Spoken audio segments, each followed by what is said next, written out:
If we're talking about r is plus or minus a cosine b theta, where b is even, well, then we're going to have two b petals. What does this mean to us? If b, the number of petals, is even, we're going to double it.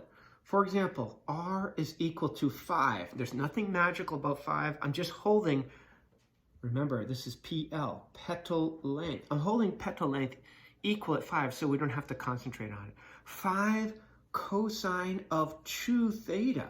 Well, that's the number of petals. I know this is a rose. Why? Because it's only one term. It's not split up.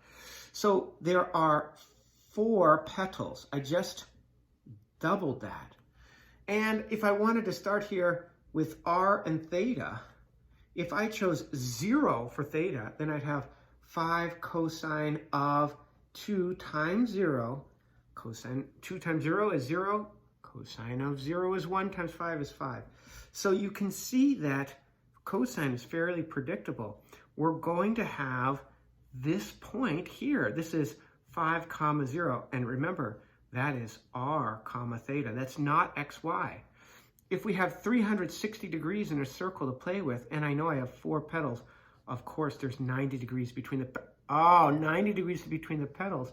It's going to look like this, and this, and this, and this. Notice that we certainly, it's cosine, right?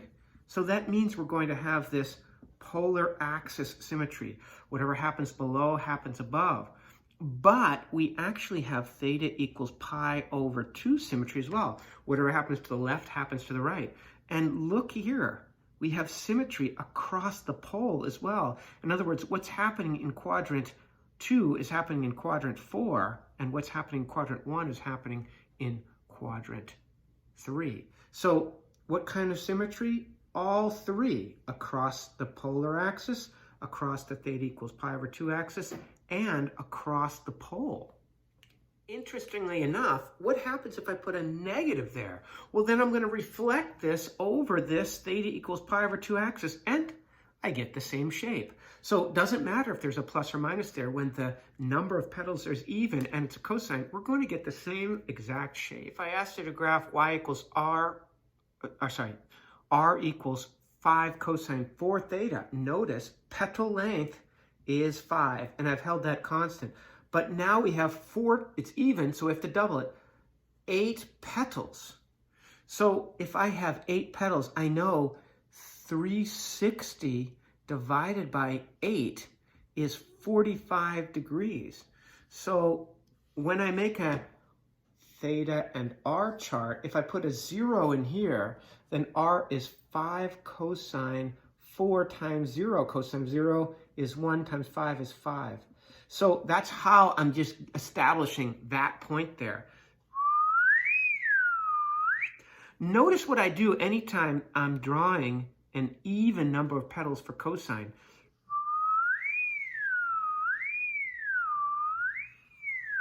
Whoa, it looks like I just graphed r equals 5 cosine 2 theta. I did.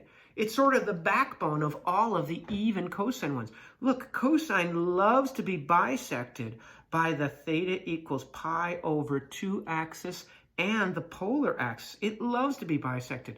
But I have 45 degrees between each of these petals, so I have to add one here and here and here and here. But you can sort of see the underlying r equals 5 cosine 2 theta. That's the one that loves to be bisected. And then I filled in with some extra ones. By the way, if I put a minus out here in front, the picture doesn't change, even though I'm reflecting this over our theta equals pi over 2 axis. What kind of symmetry do we have for this, be it plus or minus?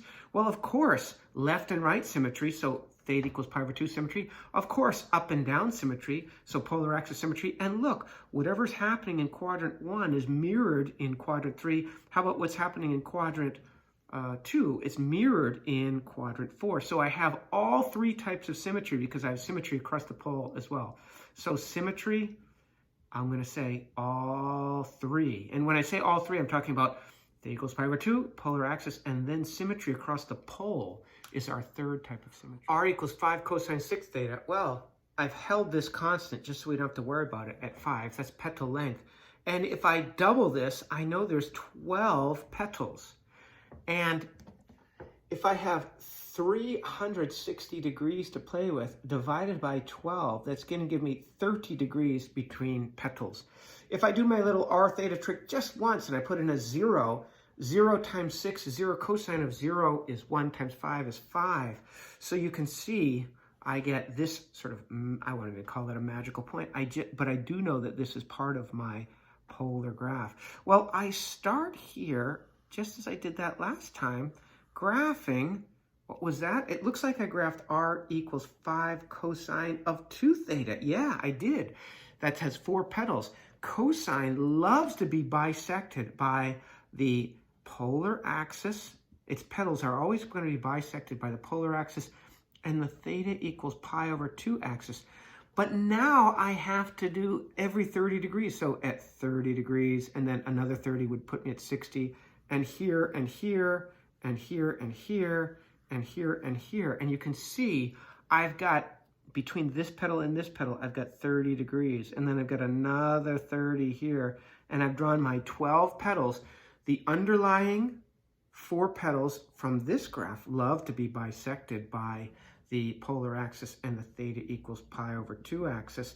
And then I put 2 petals in each of the quadrants. But when I talk about cosine, I said, oh, cosine loves to be bisected by the polar axis and theta equals pi over 2 axis, provided we're talking about an even number of petals. If I did a negative here, we'd just flip this over, we'd reflect it over the theta equals pi over 2 axis, and we get the same picture. Also, we have polar axis symmetry, theta equals pi over 2 symmetry, and symmetry across the pole, because you can see whatever's happening in this quadrant is mirrored over here in this quadrant, and vice versa with the second and the fourth quadrants. So we'd say the symmetry was all 3.